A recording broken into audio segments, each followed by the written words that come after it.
जय हिंद फ्रेंड। आज की टॉपिक है साइंस का क्वेश्चन मानव स्वास्थ्य और रोग से संबंधित हम टोटल 30 क्वेश्चन देखेंगे जो कि आपके आने वाली हर एग्जाम के लिए बहुत ही यूजफुल होने वाली है। तो आज का टॉप क्वेश्चन है रोगों को फैलाने वाले कीटों को क्या कहा जाता है, और सेकंड है आंतों में छेद होना किस रोग की विशेषता है। अगर दोनों क्वेश्चन का आंसर मालूम होगा तो आप कमेंट बॉक्स में जरूर करेंगे।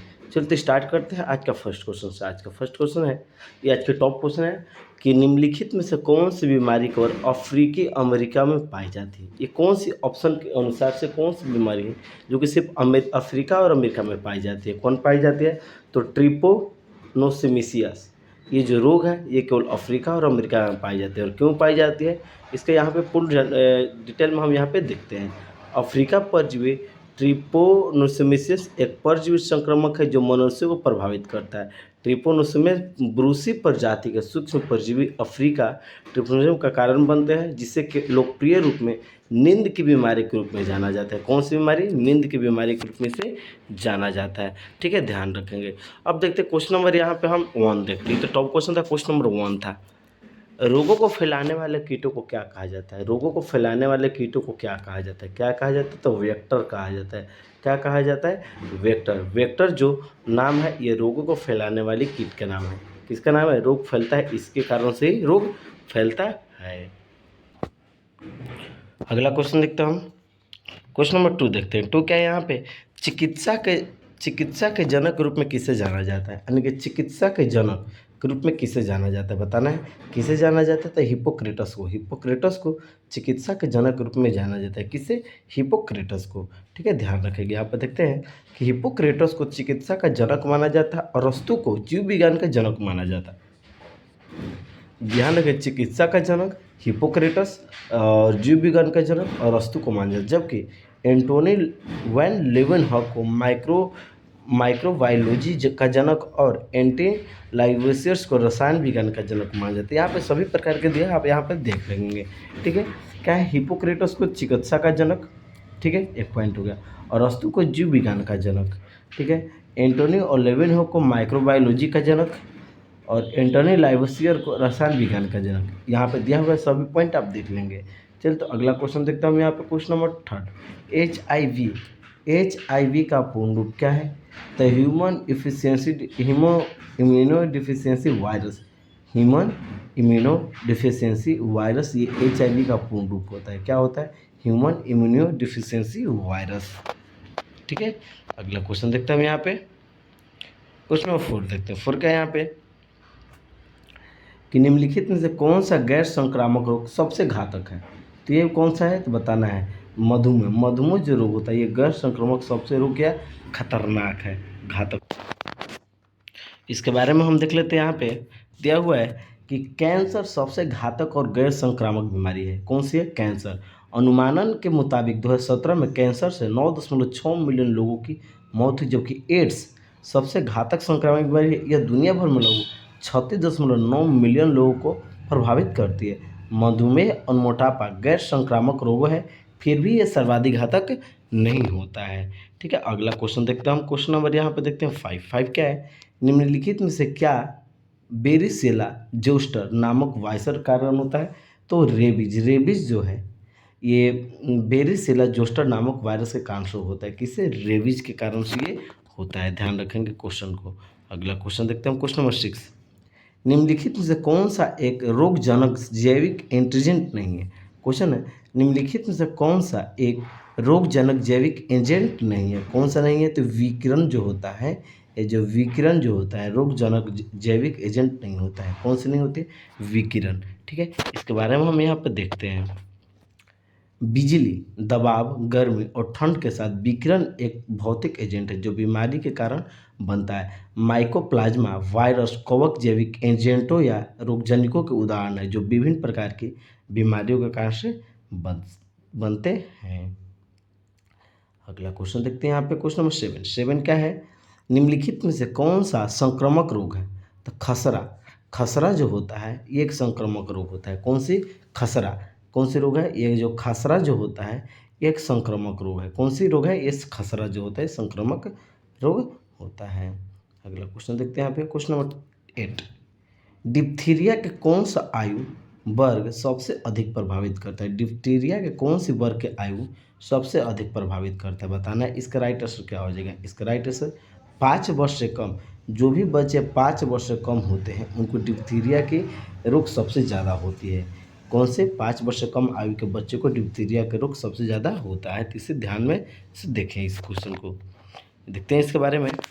डिप्टीरिया 5 वर्ष से कम उम्र के बच्चों के साथ आम है, सबसे आम है। डिप्थीरिया में गले, खराश, कम तापमान के साथ ठंड, लगान, उल्टी, सिर दर्द शामिल है।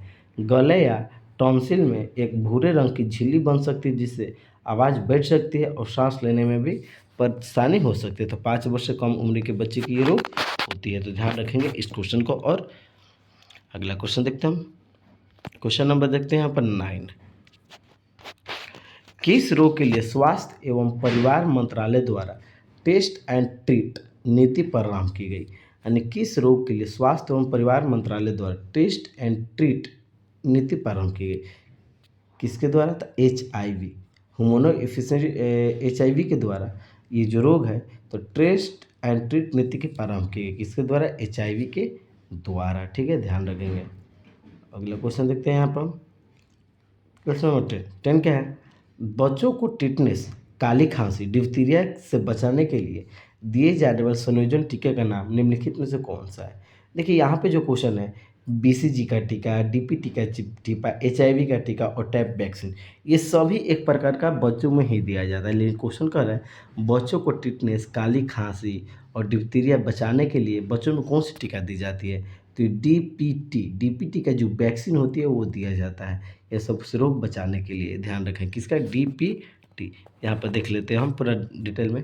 DPT टीका एक संयोजक टीका है जो बच्चों को टिटनेस, काली खांस और डिप्थीरिया से बचाता है। ठीक है, डिप्थीरिया को D अक्षर से पर्टुसिस यानी काली खांस से, P से टेटनस और T से। एंड DPT का टीका 6 सप्ताह के भीतर ही लगाना। क्वेश्चन कर रहे हैं DPT का टीका बच्चे के जन्म से के 6 सप्ताह के भीतर ही लगाना चाहिए। ध्यान रखिए इस क्वेश्चन को। अगला क्वेश्चन देखते हैं हम यहाँ पे। क्वेश्चन नंबर 11 क्या है? 11 है कि निम्नलिखित में से कौन से सूक्ष्मजीवी पोलियो तथा चेचक, जो कि चेचक का नाम क्या है? चिकन पॉक्स जैसी गंभीर बीमारियों के कारण से होती है। तो विषाणु के कारण से होती है। कौन से? विषाणु के कारण से पोलियो और चिकन पॉक्स, जो कि चेचक कहा जाता है। चिकन पॉक्स को चेचक भी कहा जाता है। किसके कारण से होती है? तो विषाणु के कारण से होती है। किसके कारण से? विषाणु के कारण से रोग उत्पन्न होती है। ध्यान रखेंगे। अगला क्वेश्चन देखते हैं यहाँ पे। क्वेश्चन नंबर 12, आंतों में छेद होना किस रोग की विशेषता है? तो आंत्र ज्वर जो होता है इसके कारण से आंतों में छेद होना ये रोग की विशेषता है। आंत्र ज्वर के कारण से। ध्यान रखें। देखते हैं यहाँ पे कि टाइफाइड आंत के म्यूकोसा के छिद्र के पहचाना जाता है। टाइफाइड आंत के म्यूकोसा के छिद्र से पहचाना जाता है। टाइफाइड भी एक घातक बीमारी है क्योंकि इससे खून बहने से व्यक्ति की मृत्यु हो जाती है। कौन सी? टाइफाइड। अगला क्वेश्चन देखते हैं हम यहाँ पे। क्वेश्चन नंबर 13 क्या है?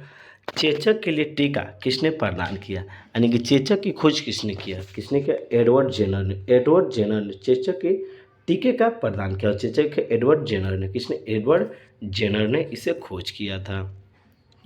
अगला क्वेश्चन देखते हैं यहाँ पे। क्वेश्चन नंबर 14, मानव शरीर में रक्त परिसंचरण की खोज किसने किया? मानव शरीर में रक्त परिसंचरण की खोज किसने किया? तो विलियम हार्वे ने रक्त परिसंचरण की खोज किए थे। किसने? William Harvey.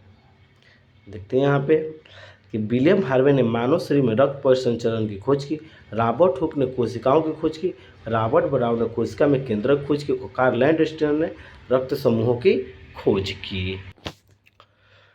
ठीक है, आगे क्वेश्चन देखते हैं। क्वेश्चन नंबर 15 देखते हैं। 15 क्या है यहाँ पे कि निम्नलिखित में से किस व्यक्ति ने पोलियो का टीका का विकसित किया है? पोलियो के टीका का खोज किसने किया था बताना है। इसको क्वेश्चन का राइट आंसर क्या हो जाएगा? तो जोनास एडवर्ड साल्क जो नाम है ये पोलियो का टीका का खोज किए। किसने किया है? जोनास एडवर्ड साल्क ने पोलियो के टीका का खोज किया। किसने किया? जोनास एडवर्ड साल्क ने पोलियो के टीका का खोज किए हैं। अगला क्वेश्चन देखते हैं हम यहाँ पे, क्वेश्चन नंबर 16। निम्नलिखित में से किसकी पहचान विडाल परीक्षण से की जाती है? किसकी पहचान विडाल परीक्षण से की जाती है? किसकी पहचान? टाइफाइड ज्वर के कारण, टाइफाइड जिसका हो जाता है उसका पहचान विडाल परीक्षण के कारण से मालूम किया जाता है कि इनको टाइफाइड की बीमारी है। अगला क्वेश्चन देखते हैं, क्वेश्चन नंबर 17। चमगादड़ निम्नलिखित में से किस रोग के रोगाणुओं के प्राकृतिक पोषक है? तो इबोला बुखार, इबोला जो बुखार होता है ये चमगादड़ के कारण से होती है। इबोला बुखार चमगादड़ के कारण से ये रोग होती है। अगला क्वेश्चन देखते हैं हम यहाँ पे, क्वेश्चन नंबर 18 क्या है? निम्नलिखित में से वह जीवाणु कौन सा है जो मानव शरीर में बीमारी उत्पन्न करता है? कौन सा ये रोग है जो कि मानव शरीर में बीमारी उत्पन्न करता है? कौन सा है? तो साल्मोनेल साल्मोनेली टाइफी, साल्मोनेल टाइफी जो है, जो जीवाणु है, ये मानव शरीर में बीमारी उत्पन्न करते हैं। कौन? साल्मोनेल टाइफी। नेक्स्ट क्वेश्चन बात है, क्वेश्चन नंबर 18 देखते हैं। 18 क्या है यहाँ पे? निम्नलिखित में से कौन सी बीमारी मादा एनाफिलीज मच्छर के कारण से होती है? यानी कि जो मादा एनाफिलीज मच्छर होता है उसे काटने से कौन सी बीमारी होती है? तो हैजा की प्रॉब्लम होती है। कौन सी प्रॉब्लम होती है? हैजा की रोग होती है। ध्यान रखेंगे इस क्वेश्चन को। अगला क्वेश्चन देखते हैं, क्वेश्चन नंबर 20 क्या है यहाँ पे? निम्नलिखित में से कौन सा जीव निद्रालु रोग के लिए उत्तरदायी होता है? तो ट्रिपोनोसोमा जो होता है ये निद्रालु रोग के लिए क्या होती है?